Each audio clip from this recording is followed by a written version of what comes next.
அண்ணாமலை அல்ல, எந்த இமயமலையும் வந்தாலும் நம்முடைய வேட்பாளர் அண்ணாமலை மட்டுமல்ல, எந்த இமயமலையும் வந்தாலும் 10 மலைகளும் வந்தாலும் திருவண்ணாமலை ஆண்டவருடைய அருளால், அண்ணாமலையார் உண்ணாமலையார் அருளால் நம்முடைய அன்பு தம்பி ரங்கநாதன் அவர்கள், ராமச்சந்திரன் அவர்கள் நிச்சயமாக கோவை பாராளுமன்ற தொகுதியிலே மாபெரும் வெற்றியை, மிக பெரும் வெற்றியை பெறுவார். அவர் வெற்றி உறுதி. ஓட்டு வித்தியாசம் கண்டிப்பாக நம்முடைய அமைச்சர் வேலுமணி அவர்கள் எதிர்பார்ப்பதை போல குறைவாக இருக்காது, மிக கூடுதலாக 1.5 லட்சம் வாக்களுக்கு மேலாகவே இருக்கும் என்று நான் கணித்து சொல்லுகிறேன். எல்லோரும் ஒரு வேட்பாளரை தோப்பார்கள் என்று சொன்னால் நான் ஜெயிப்பார்கள் என்று சொல்லுவேன். அது என்னுடைய மனக்கணக்கு.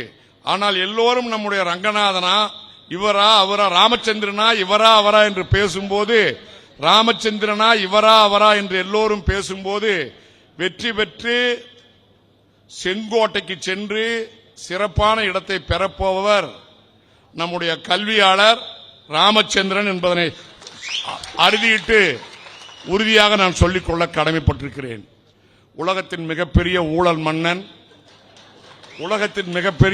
மன்னன், மிகப்பெரிய ஊழல் சக்கரவர்த்தி, மிகப்பெரிய ஆணவமும் திமிரும் பிடித்தவரை எதிர்த்து ஒரு சாதாரண குடும்பத்திலே இருந்து வந்த புடம்போட்ட தங்கம் அண்ணன் தனபால் அவர்களுடைய மகன் லோகேஷ் தனபால் நிற்கிறார்கள்.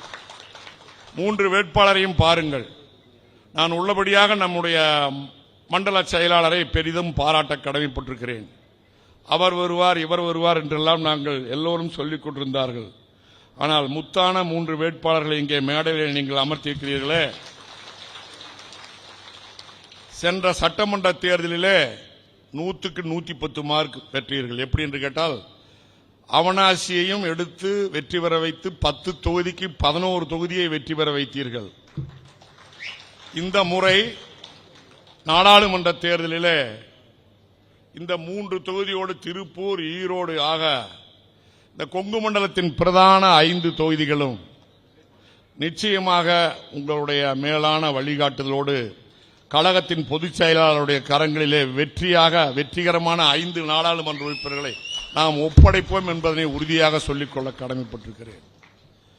இந்த 3 பேரும் கழக தொண்டர்களுடைய மனதிலே பால் வார்த்ததைப் போல நிறைவாக இருக்கிறார்கள். இந்த 3 பேரும் கழக தொண்டர்களுடைய, இங்கே இருக்கின்ற இந்த 3 பேரும் கழக தொண்டர்களுடைய நெஞ்சிலே, அப்படித்தான் நான் சொல்றது கரெக்டா?